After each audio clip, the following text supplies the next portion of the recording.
Mudzo didede mutichiri tesere murudo.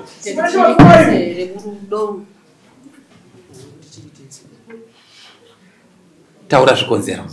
Zvikonzero ndozvekuti kubva 2023 kusvika 2025 ndiri kushanda ndiri baba amai zvese ndichirevera kubvira kumunda ndinoshanda ndichibata gejo kubva awana basa kuonati kusvika zvinozvi ave kushasha handina chandiri kuwana kana payslip yake chaichaivo handiizivi kubva September kusvika tiri nhasi hauye kana papa akatanga kutamisa zvinhu zvake pamba achiendesa kumba kwaamai akatanga kutamisa iri fuel akatanga kutamisa dziri nhumbi dzake achiendesa kumba kwaamai kusvika apiwa makey epamusoro panogara amai vachirara imomo achingosvika kumba kwaamai achitora zvinhu zvake achienda kubasa ndakasvika nemumwe musi ndakabvunza ndakati ndiri kuona mumwezvo wemudhudhudhu murume wangu haasvike kumba zvikonzero zviri zvei zvandisiri kubuditsirwa pachena kuti ndizive chandakatadzira murume wangu kuti agondisiya ndiri pamusha nevana asina kundiwoneka kusvika nhasi kubva September up to now handina kana bonde naye. Sekutemba iri yogora rapera? Yogora rapera. Answer your question. Ari kukunyepera? Unogara kupi? Kushanda kwa sapi flow. Ndati unogara kupi? Ndogara Katanya Farm. Witness yako iri? Ndinogara na mai pamwechete nemuzvina wangu. Okay. Wakauya dini kuno? Ndararama nesu. Wakarara kupi nesu? Nezuro ndakatodzokera kwaRusapi. Pindura mubvunzo, wakarara kupi? kwaRusapi.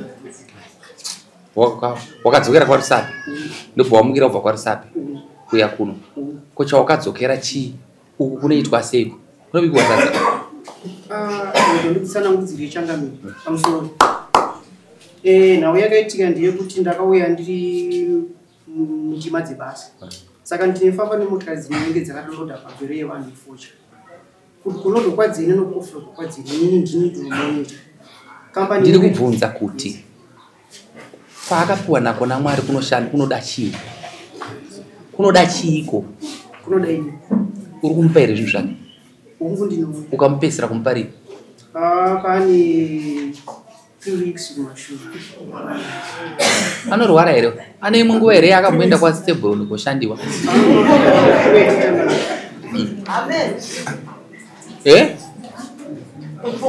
Une vana vangani naye? Vatatu. Vakawana zvimwe zvinokunda izvozvo. Pamusoro ichocho ichokwadi nokuti ndakaona mumwe musi mwana wangu auya achichema ari grade 4 iko zvinozvo but paakauya achichema anga ari grade 3 ndakaenda kuchikoro ndichida kunoziva chikonzero chachema mwana wangu pachikoro madam vanove ndiko deputy varipo vanonzi maichungwaru paAcris vakandiudza vakati iwe usabatikane uyu mukadzi ari apa ndeaamukadzi wemurume wako zvinova zvashungurudza mwana wako kuti azochema achiuya achikuudza iwewe saka ndozvazosakisa kuti vana vangu havasina sapoti kubva ashande kuonati kusvika ino zvari kushasha ndiri kuriritira vana ndokumbira mumubvunze kana ndichimunyepera kubva atange kuonati achishanda kusvika iko zvinozvi ari kushasha akatengera vana vake hembe dzinokosta mari pa4 years dzaashanda.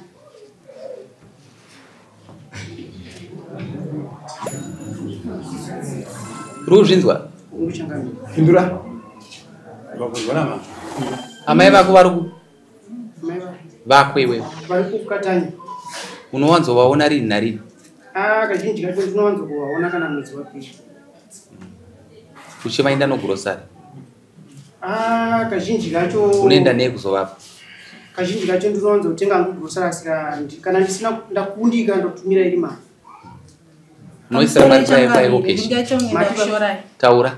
Inini yezvinosvika mukuziva ndine mwana ari form 4 exam fee yaida kubhadhara akavafonera dedi kukudiwa exam fee baba vacho avakamuti ndichatsvaga mari kusvika ndaita sei ndaiwana munozviziva kuti hurumende ine madeadline ekuti kusvika musi wakati hapana mwana achakwanisa kuita sei kuregister zvinenge zvadarika asi baba vakakwanisa kuendesera mwana wavo $50 akazokwereta kuna madam exam fee day rakukwana dedha wasati vandiunzira inochiye kuti ndipeze kusvika pa121 zvokuti dai ndanga ndaya nefoni yake mameseji maoni dedi ndakazokwereta imwe mari kuna Medium inokwana kuita $71 vakapindura vakati mari iyoyo handisi kukwanisa kuibvisa shuwa ini ndakazonitengesa forge ineve ine fertilizer yaakazondiunzira akangosiya kutara akarayira vanhu kuti ndinonzi handisi kumuchengeta fertilizer ndiyo ingaende kunoshandisa shuwa ndakatora fertilizer ndakatengesa ndakarima forge iyoyo ndo yandakazonokumbira Medium madhese kuti ndikukumbirawo 71 yasara ndizokwanisa kupai ndatengesa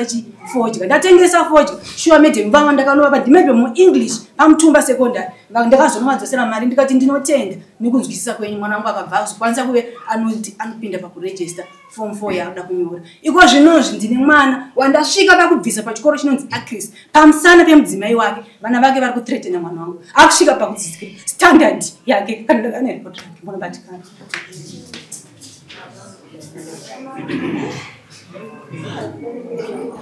ndakaisa iri audio kuti iwe uri form 4 ndokumbira kuise audio kana babo wako kuti please ndokumbira musabhadhari fees yepaAcris mwana wangu ndakubvisa ipapo vanonyepa vanosangana nemwana wangu chief vakaberekesera magrosari ndamuziya pamadziva pana ndedzi yake vachipanana nemudzimai vavo pamberi pemwana wangu nzara yese ndakariritira vana handina munhu andaibatsirana naye amai ndaivaudzawo samai vandinawo asi handina kukwanisa kuwana chinhu chinotibatsira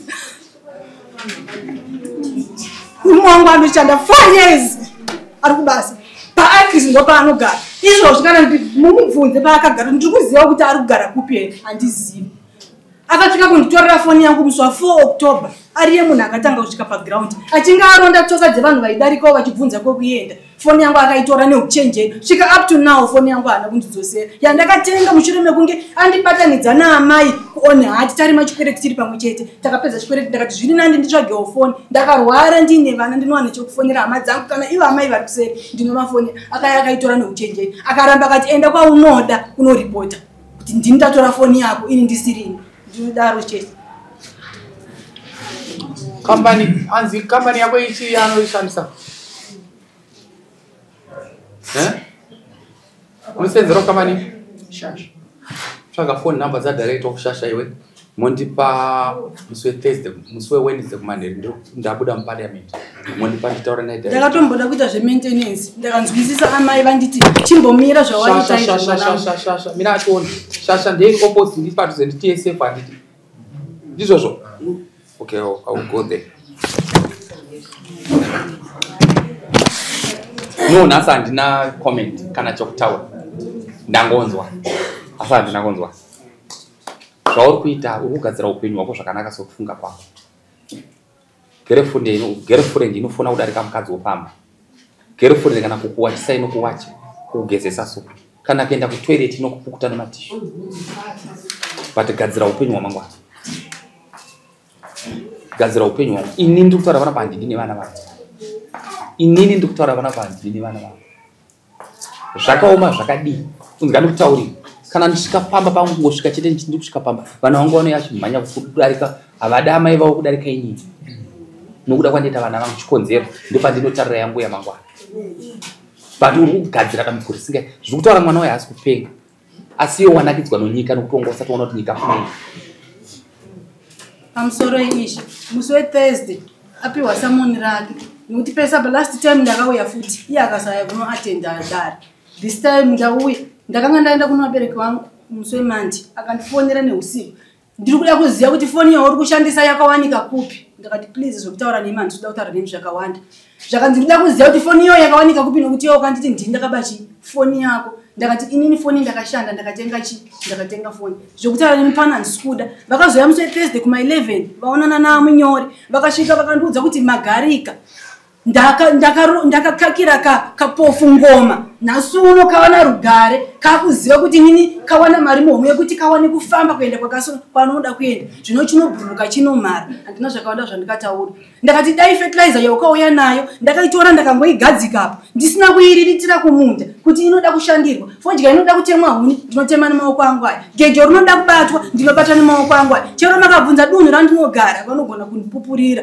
zvese ndinoita svika ndazotengesa nhasi ndakatenga midziyo yangu nefertilizer yaakandipa dai isina kuti musoro unoenda kaitengesa aindiudza here kuti ndikuda mari yedari kubva kwauri iwewe nokuti ndakauyisa fertilizer yangu pano kana usina kundipa mari yedari ndipe fertilizer yangu uri musi wechina kusvika nhasi ndipa sanje ishe ndinoraramawo sei ndine vana vatatu naeklepa campus ndakamutadzirei ngaataure muno mudare anotaura kuti vabereki vangu vanomutonga ndikukumbira kuti nhasi ataure kuti hama dzangu dzinomutonga papi kana zviri izvo zvaakandisiyira pamusha otaura ndakakusiyira musha nenyaya yekuti hama dzako dzinotonga kana chiri chihure chaanogara achindinonga otaura kuti ndakakubata nemurume nhingi nousuku saka ndakakusiya pamusha ndikukumbira uchendizive right vabereki vako varipo hanzvadzi yangu ndoyakatumwa baba namai vangu vakashaya saka ndanga ndatoona ana baba ndovakati hanzvadzi yako ndoenda naye hanzvadzi yako iripo aripo simuka